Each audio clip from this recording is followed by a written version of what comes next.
Приветствуем, дорогие телерадиослушатели нашей республики и всех, кто смотрит в разных концах света. Мы рады вас приветствовать на передаче «Якутск сегодня». И сегодняшняя наша тема за день до дня рождения выдающегося сына нашего народа Алексея Елисеевича Кулаковского посвящена ему, его творчеству, духовному наследию Алексея Елисеевича Кулаковского. И мы назвали сегодняшнюю передачу «Алексей Елисеевич Кулаковский. Духовный лидер Якутии».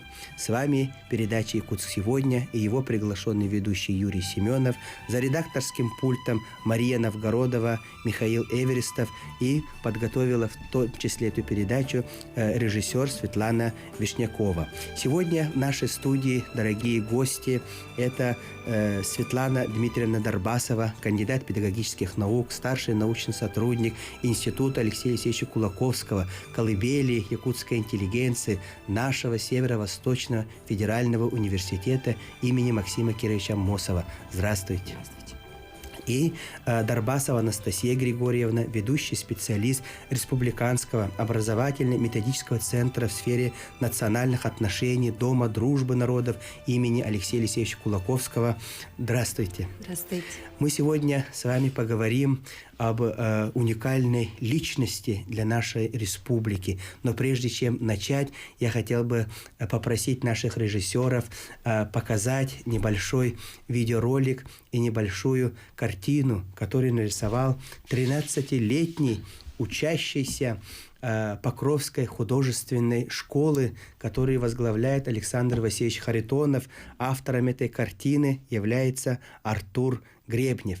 Я прошу вас всех посмотреть на экраны. Мы увидим уникальную философскую картину, которая называется «Письмо дошло до адресата». В этой картине мы видим, как Алексей Елисеевич... Свое послание, в котором я задаю вам темы для обсуждений и призываю на деятельность. Эксеглях Алексей, 1919 год, май, Качекат.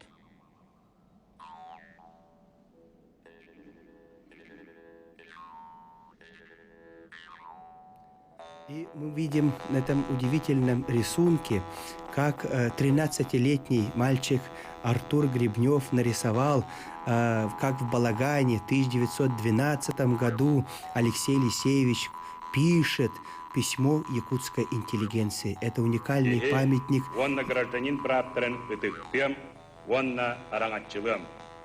Сахастер эльбах национальностях народын праптырын интерестерин көміскөм, ген бәйәм тиеспінен, вонна үйдө аппынан андағаябын.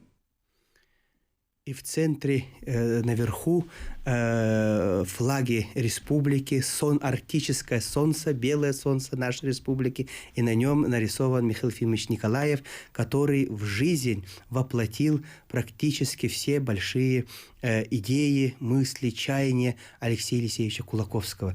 Вот не зря мы начали с этой уникальной картины, потому что хочется, чтобы сегодняшняя передача была прежде всего адресована подрастающему поколению, потому что старшее поколение, хранитель традиций, понимает всю философию, культуру и много достаточно знает об Алексее Елисеевиче. И вот наша задача сегодня рассказать об уникальной личности нашего народа Алексея Елисеевича Кулаковского, потому что завтра основоположнику якутской литературы, просветителю, философу, первому последовательному исследователю Якутии по таким фундаментальным направлениям, как экономика, социология, естествознание, этнография, этнопсихология, мифология, сделавших концептуальные классические открытия по языкознанию, литературоведению, фольклористике, одному из первых учителей Якутии и, конечно же, пророку, можно сказать, да, который предвидел многие исторические события,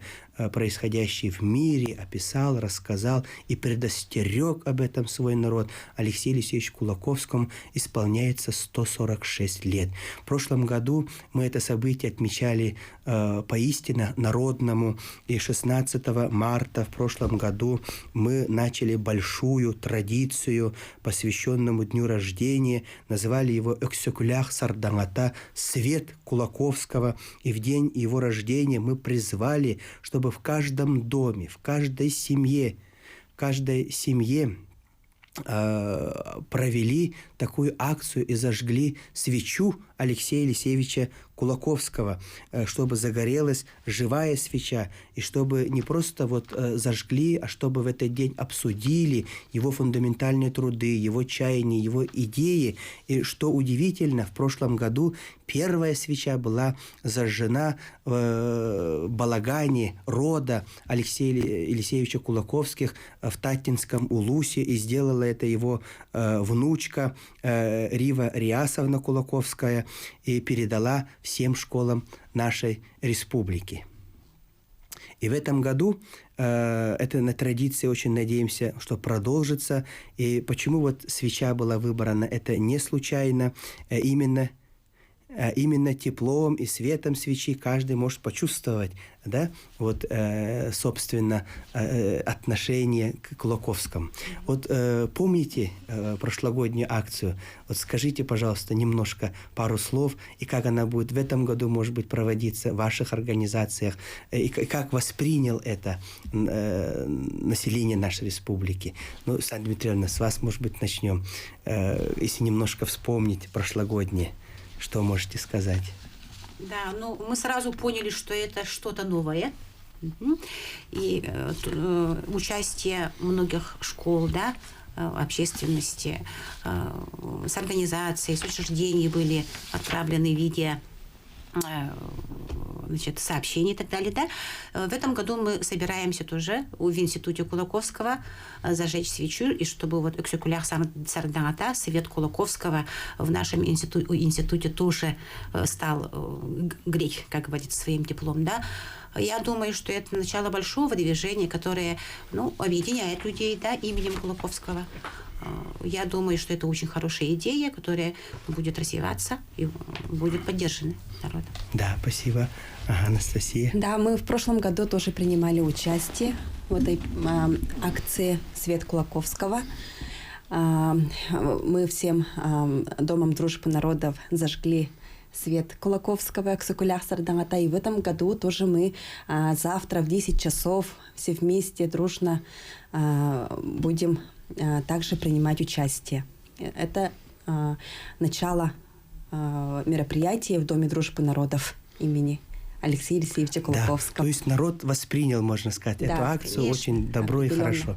Мы говорим сегодня об Алексее Елисеевиче. Саня Дмитриевна, скажите, пожалуйста, у нас в республике, в Северо-Восточном федеральном университете есть Институт Кулаковского. Он направлен на изучение больших фундаментальных трудов, и целый институт, который занимается только Кулаковским. Расскажите, пожалуйста, об этом институте, его идеи, какие труды и кто работает, самое главное. Когда говорят целый институт, всегда мы думаем, что очень много людей, да, работает. Но на самом деле нас всего 4. В 2010 году по приказу ректора университета Евгении Исаевны Михайловой на базе лаборатории актуальные исследования творчества Кулаковского был открыт институт по приказу ректора. Да? И по сегодняшний день институт занимается именно фундаментальными исследованиями творчества Кулаковского в контексте всей духовной культуры, скажем так, России. Да?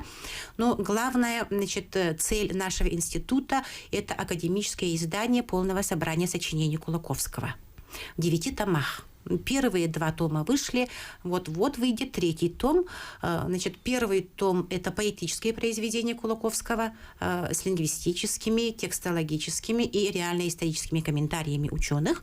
2-й том – это рукописные варианты основных текстов, неизданные произведения, списки и дубе. И 3-й том будет полностью посвящен труду якутской интеллигенции, также с комментариями.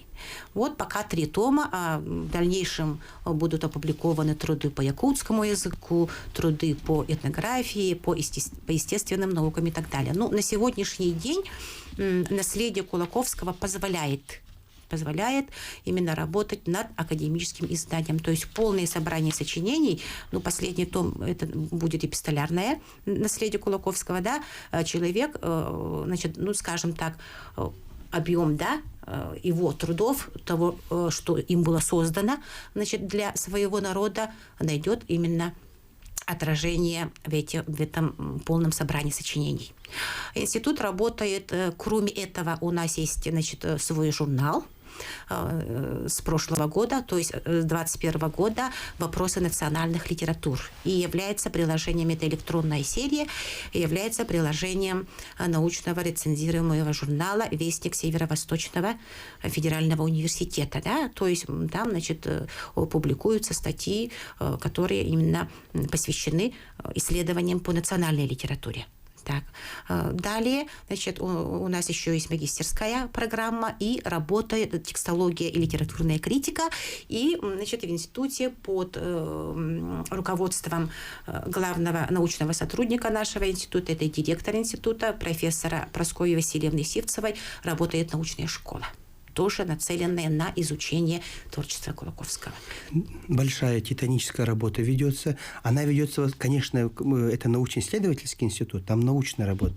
А вот что касается популяризации, чтобы, да, просто, как говорится, ну не в обиду никого, но чтобы до простого человека, как мы говорим, да, дошло, потому что сложно читать монографии, сложно читать фундаментальные, большие, объемные труды, которые достигают 500 страниц и так далее.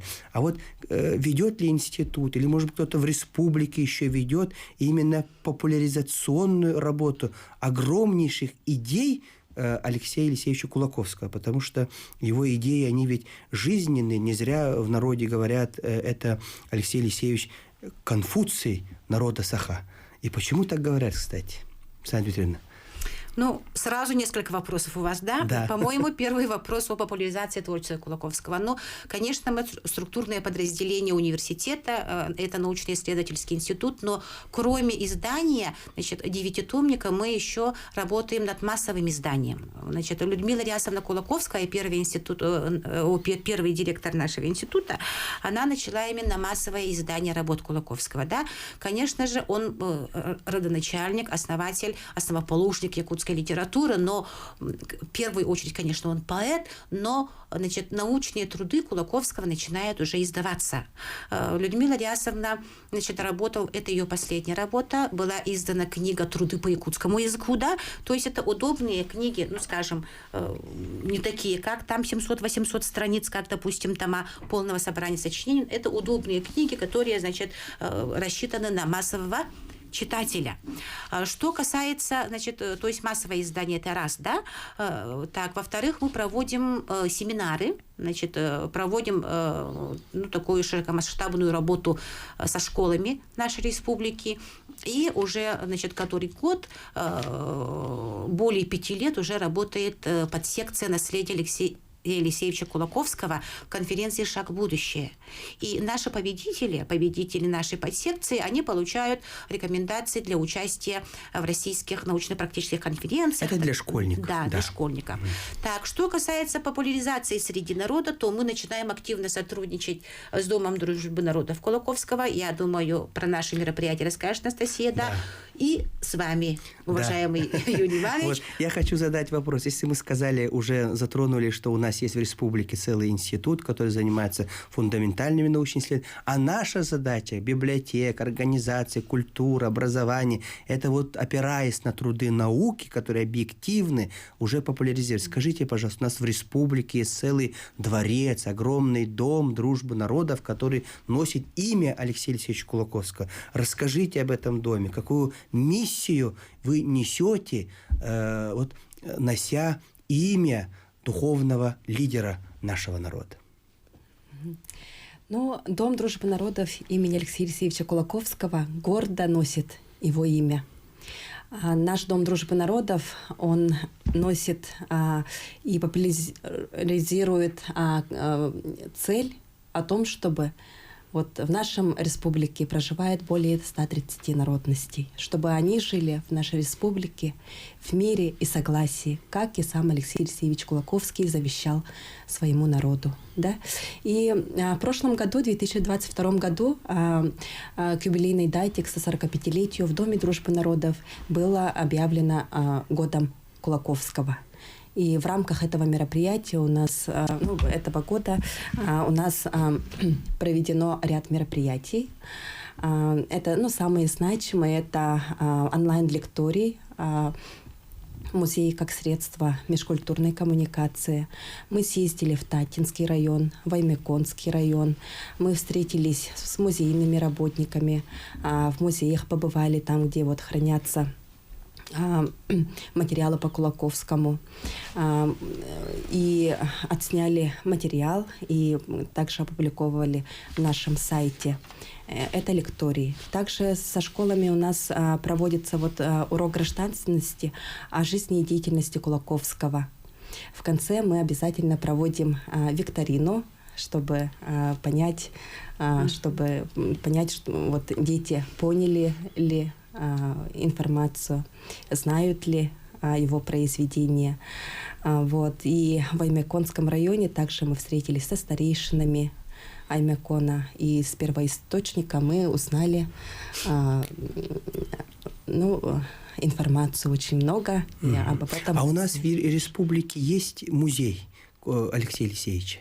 Нет, музея нет в республике. А почему так у нас стало? Или у нас в Доме дружбы народов, может быть, что-то есть, которое именно могло бы сохранить то огромное наследие? Или есть вообще потребность в музее? Нет потребности? Это ведь большой вопрос на самом деле. Да, эта мысль прозвучала из уст наследника Кулаковского, Раисы Рясовны Кулаковской. Мы знаем, что она провела огромную работу по созданию Ленского государственного музея в Сотенцах, да, и вы были, да, на симпозиуме, да, она как раз говорила о том, что нужен даже не столько музей, а сколько центр, где бы, были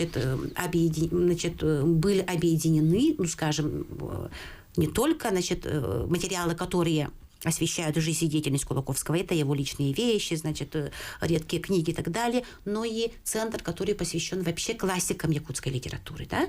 Она с таким предложением, я помню, выступала. А мы снова не будем размывать личность Алексея Алексеевича, если мы опять скажем классикам якутской литературы. Потому что есть музей Амосова, музей Аюнского, но давайте все-таки скажем, что по величине, может быть, не сказать, даже, осмелюсь, может быть, сказать, потому что и Максим Кирович Амосов, и при жизни Алексея Алексеевича, и Платон Алексеевич, они ведь очень с большим уважением относились, не только с уважением, а с большим почтением относились к Алексею Алексеевичу. Он при жизни ведь был признан ими.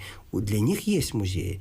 Почему не может быть именно посвящен только Алексею Алексеевичу? Почему этот вопрос задается? Потому что давайте все-таки вспомним, почему именно Алексей Алексеевич Кулаковский имеет право носить такое большое, скажем, якутский духовный лидер.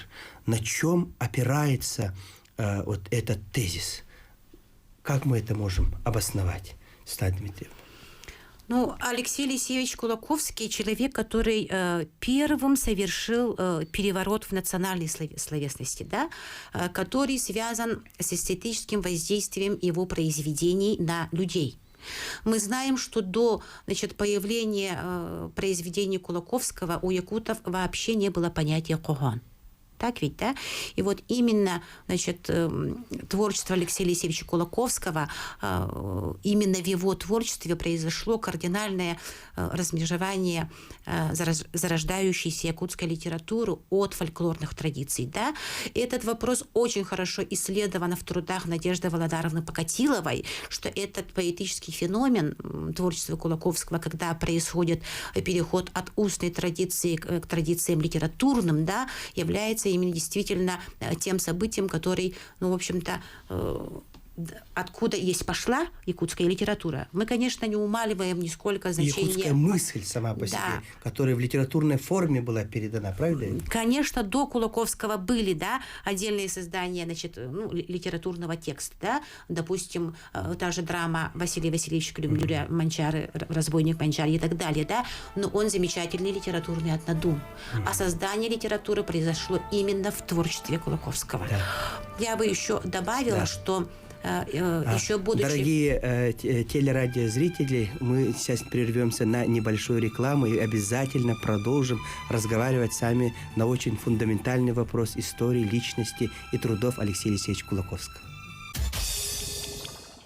Мы вновь возвращаемся в студию передачи «Якутск сегодня». У микрофона с вами Юрий Семенов и наши гости Дарбасова Светлана Дмитриевна, кандидат педагогических наук, старший научный сотрудник Института Алексея Кулаковского Северо-Восточного федерального университета, и Анастасия Григорьевна Дарбасова, ведущий специалист Республиканского образовательно-методологического центра в сфере национальных отношений Дома дружбы народов имени Кулаковского Алексея Елисеевича. Мы вот остановились на том, что говорили, что Алексея Елисеевича мы в основном знаем как основателя якутской литературы, как поэта, писателя, но прежде всего, наверное, он все-таки мыслитель, философ и все-таки предвидец, можно так сказать. Правда ведь? Это очень большие события, которые были, он описал в своих произведениях, Светлана Дмитриевна.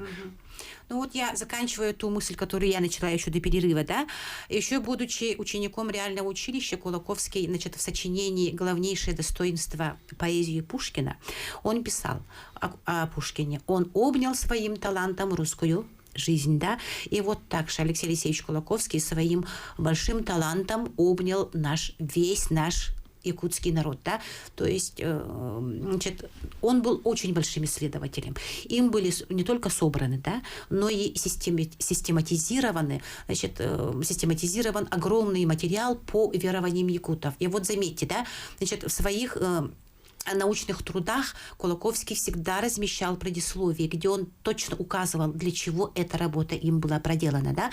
Вот, допустим, значит, в работе «Виды животного и растительного царства», известной якутам, да, осознавая, что у него нет собственного биологического образования, он пишет: может быть, есть погрешности в моей работе. Это была первая работа по систематике названий животного мира, да, и растительного мира. Он пишет: в дальнейшем это задача более компетентных людей. Да? То есть он ясно осознавал, что его, значит, миссия – это данное время, и здесь, и сейчас, вот буквально сегодня, собрать и систематизировать тот материал, который в будущем будет полезен, значит, последующим поколениям. Значит, его работу по якутскому языку, так, значит, работы по этнографии и большой корпус пословиц и поговорок, да, то есть все научные работы Кулаковского востребованы сегодня. Я бы хотела сказать, что в данное время вообще сегодня происходит функциональный процесс актуализации творчества Кулаковского. Да? Он нужен сегодня. Значит, вообще, что такое актуализация? Это когда произведения прошлого вырываются, как говорится, из прошлого, они востребованы, и люди начинают использовать их в качестве опровержения, да, или подтверждения идеи нового времени. И вот сейчас происходит именно актуализация творчества Кулаковского. Когда мы говорим, что он духовный лидер якутского народа, мы это просто так не говорим. Да? Он был духовным лидером еще при жизни. Люди говорили: о, Ксюкулях Кельбит, да, Кулаковский приезжает, вот он придет, обязательно он что-то скажет и так далее. То есть, кроме того, что он облег форму, значит, якутскую мысль, как поэт, да, кроме того, что он проделал большую научную работу, он именно стал средоточием духовной жизни людей еще при жизни, и таковым он является в ннаше время, потому что его идеи востребованы сегодня. То есть вечное актуальное содержание его работ говорит о том, что он действительно духовный лидер всех, как говорят, времен для нас, для якутов. Именно вот фундаментальные духовные начала, которые служат стержнем. Да. Вот ценности, говорят, меняются ценности, но, может быть, приоритеты меняются, а ценности всегда остаются вечными. И вот именно Алексей Елисеевич описал ключевые ценности. Вот давайте обратимся к нашей молодежи в лице Анастасии Григорьевны, которая у нас сегодня представляет. Если не ошибаюсь, вы являетесь заместителем председателя Молодежной ассамблеи народов нашей республики. Расскажите, какую работу ведет именно Молодежная ассамблея, потому что самая большая главная задача все-таки привлечь нашу молодежь тем духовным, нравственным смыслом бытия в этом срединном мире, о котором тоже говорил Алексей Алексеевич Кулаковский. Анастасия Григорьевна. Да, в нашем молодежном ассамблее дружбы народов республики, да, состоит очень много национальностей, как я говорила, в республике более 130 представителей разных народов, и молодежь также обогащается и произведениями культуры, да, Кулаковского. Мы своими силами переводим произведение «Благословление среднему поколению». На сегодняшний день было переведено на 15 языках. Мы во всех мероприятиях Кулаковского участвуем. Ребята очень сами хотят учить, переводить вот произведение Кулаковского и понимать его. Понять, и это тем самым молодежь Якутии разных национальностей. Тем самым они приобщаются, да. И вот в прошлом году летом состоялся такой эсэх. Эсэх собирает друзей разных национальностей по произведению Кулаковского «Приход лета», Саин Калита. И туда мы с большой командой поехали туда. И Кулаковский также собрал друзей разных национальностей, которые вот... Там также и читали они Кулаковского, и посмотрели, как вообще эсэх на самом деле проводится, да, в местности, где он родился, в Татинском районе. Я вот, знаете, хотел бы пожелать этой замечательной организации «Молодежная ассамблея народов нашей республики». Это все-таки сосредоточение той молодой энергии, которая может дать огромный импульс развитию родной республики, своим народам. Хотел бы пожелать, чтобы вы не только вот сосредотачивались на организации мероприятий, а делали определенные движения, опираясь на труды и идеи Алексея Алексеевича Кулаковского. Например, Алексей Алексеевич является первым создателем общества борьбы с алкоголизмом. Да? Общество трезвости им создано. Вот как это сегодня продолжить? Какую новую линию передать? Какой новый смысл это сделать? Как вот молодежь всей республики может бороться с алкоголизмом, чтобы трезвый образ жизни, здоровый образ жизни тоже был? Второе направление. Алексей Алексеевич очень говорил о развитии культуры. Он с болью в горле, сердце об этом писал, что именно более культурная нация всегда будет порабощать менее культурную нацию. Как нам сделать движение, которое было бы направлено на всеобщее высшее образование? Вот такой малочисленный народ Саха, мы должны стремиться, чтобы каждый из нас имел высшее образование, чтобы мы могли воспользоваться всеми благами того, что дает образование, о котором Алексей Алексеевич писал нашему народу. Вот я хотел бы еще затронуть вопрос. Мы часто говорим об Алексее Алексеевиче как о поэте, о писателе. Очень часто забываем все-таки его гений раскрывается, его уникальном даре провидение, правда ведь? И в том, что он еще практически во всех областях науки, и в экономике, и в экологии, и биологии. И вот в школьном предмете его можно раскрыть ведь в каждом. А то мы практически смотрим только на уроках литературы. Я, пользуясь случаем, обращаюсь к нашим руководителям образовательных организаций, директорам школ, университетов, колледжей, что мы можем раскрыть уникальные идеи Алексея Алексеевича на уроках экономики, финансовой грамотности, на уроках географии, биологии, истории, языкознания, то есть русского языка, якутского языка. Так ведь, Сталь Дмитриевна? Да, это так. Вы, конечно, совершенно правильно. Я хочу сказать несколько слов, да, вот как бы продолжение темы. Для того, чтобы увековечение памяти, скажем, да, распространение идей Кулаковского происходило как бы само собой разумеющееся, да, в первую очередь люди должны быть очень хорошо знакомы именно с текстами Кулаковского. Да? Это, конечно, начинается со школы. А вот что рассказывает нам Анастасия, я точно знаю, что представители разных национальностей, эти молодые люди, они сами переводили, да? Значит, отрывки из стихотворения «Благословения среднего поколения. И я здесь заметила вот такой момент, да? Они ведь не сразу вот сели и стали переводить на свой родной язык, точно. При этом они начинают общаться со своими родителями, да?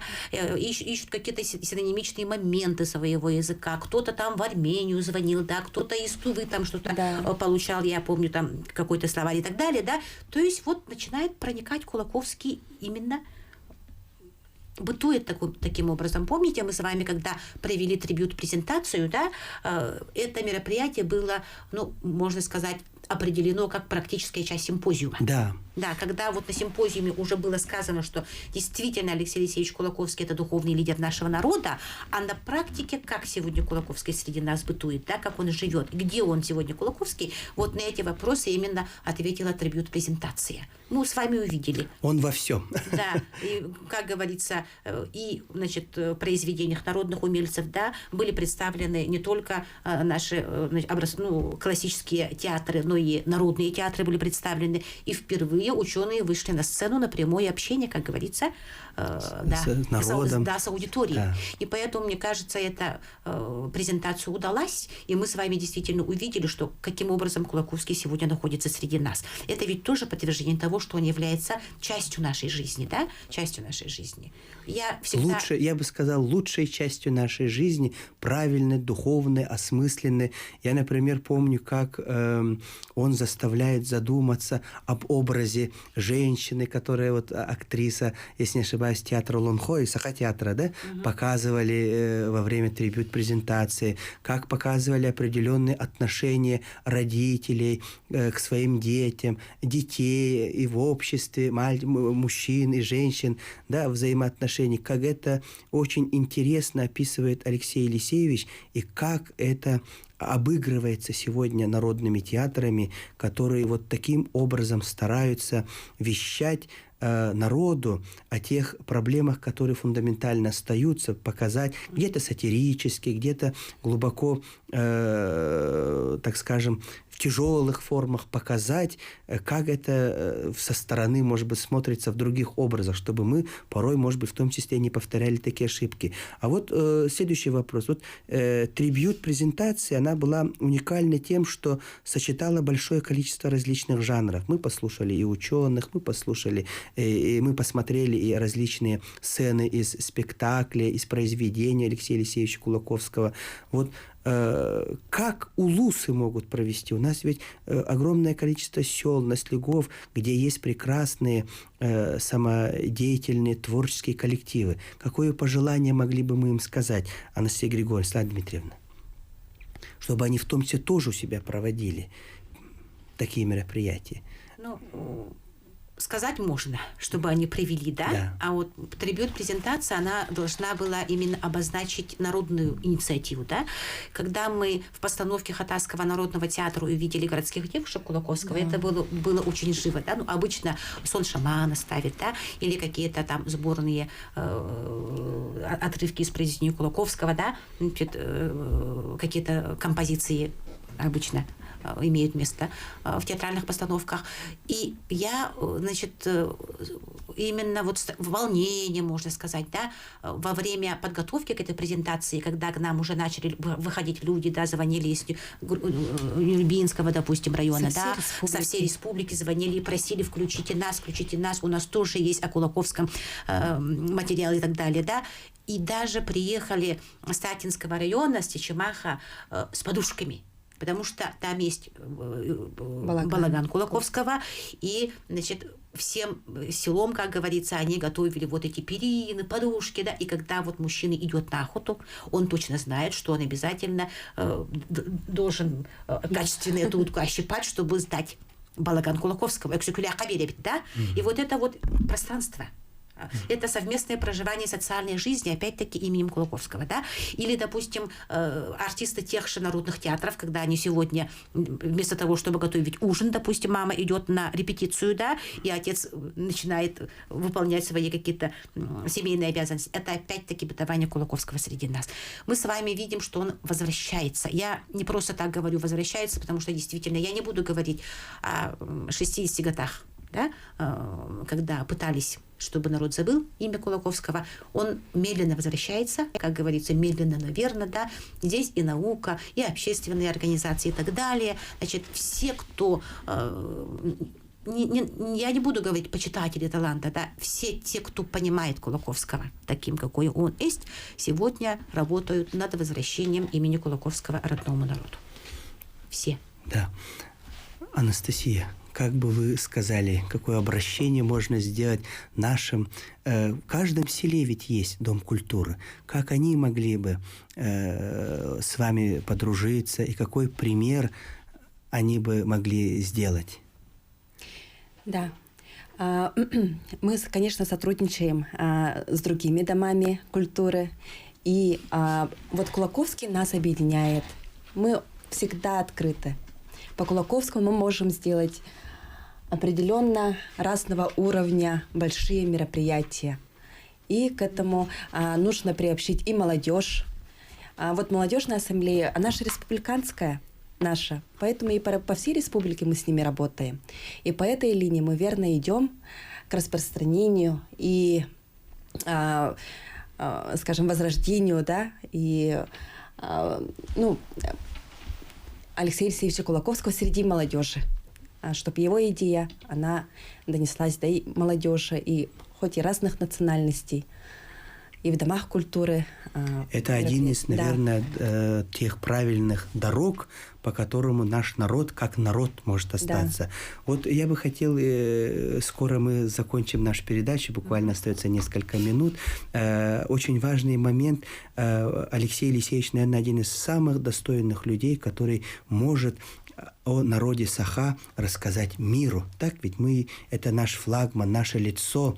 В этом плане какую работу нам необходимо сделать, Сандра Дмитриевна? Еще раз вопрос. Да, вот вот у каждого народа есть свои лидеры, свои, вот скажем, люди, которые олицетворяют народ, например. Да, я поняла. Вот, допустим, у татаров есть Тукай, да, скажем так. У каждого народа есть, допустим, вот мы говорим, у китайцев есть Конфуций и так далее. Салават, Юлаев, Баштир. То есть это те люди, которые выразили. Вот мы говорим, что Алексей Кулаковский, как основоположник якутской литературы, чаяние народа облек форму, да, и так далее. Как исследователь он именно оставил уникальные научные труды, которые сегодня востребованы, да, и так далее. То есть для того, чтобы презентовать, можно сказать, да, наследие Кулаковского миру, для этого, конечно же, работа ведется. Вот, допустим, в 2012 году к столетию якутской интеллигенции по инициативе Людмилы Ильясовны была проведена международная конференция, да, которая планируется и к 150-летию Кулаковского. И мы, думаю, да, обязательно его проведем. Да. Дорогие телерадиослушатели, завтра у нас день рождения нашего выдающегося сына нашего народа Алексея Алексеевича Кулаковского. Пусть его идеи объединят наш народ. Пусть его духовное, культурное наследие станет тем стержнем, который будет всегда воплощать идеалы нашего народа и будет тем духовным началом к светлой, хорошей пути развития нашего народа. Изучайте, читайте Алексея Алексеевича Кулаковского. Безусловно, его идеи – это спасительная сила нашего народа, о котором всегда говорит наш первый президент Михаил Ефимович Николаев. Будьте здоровы, оставайтесь с нами.